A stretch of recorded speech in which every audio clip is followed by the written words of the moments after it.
lideri Birgül Koğlu'nun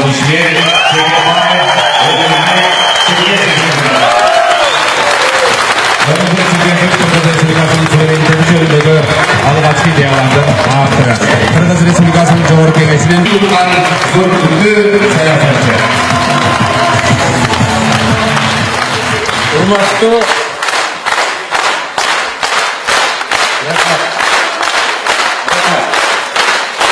Урматтуу мекендештер, урматтуу Кыргызстандан мындан кийин түшпөс хан болбойт. Ал ар бир 6 жылда түшүү алмашып турат. Пара взятка катары. 20 миллиард сом урдаган, 100 миллиондогон долларды урдаган мамлекеттик ишкананын жетекчиси, ошол Кумтөрдүн жетекчилери 20 миң сом штраф төлөш керек.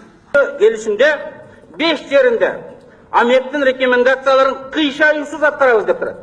Кыйшаюусуз. Мынакей Аметтин чечимин мен түнү менен сурап жүрүп, араң алдым. Бириңерде де жок. Көргөн эмессиңер.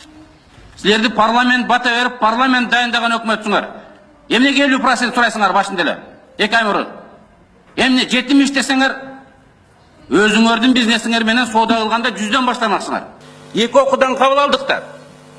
А сендер реалдуу коркута баштагандан кийин кечирип коесуңар, урматтуу депутаттар. Ушул жерден бир добуштан ошол мыйзамды жыгытып койдуңар го. Силер жыгытып койдуңар го.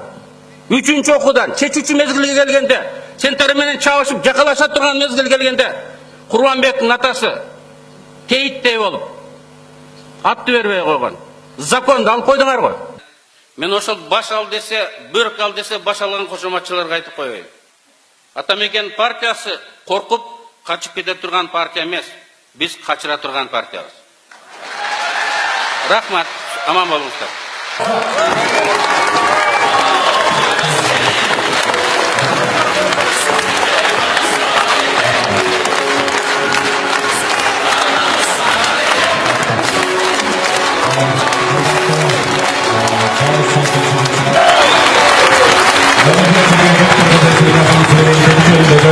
алғашқы идеялардың авторы Қырғыз Республикасының жоғарғы кеңесі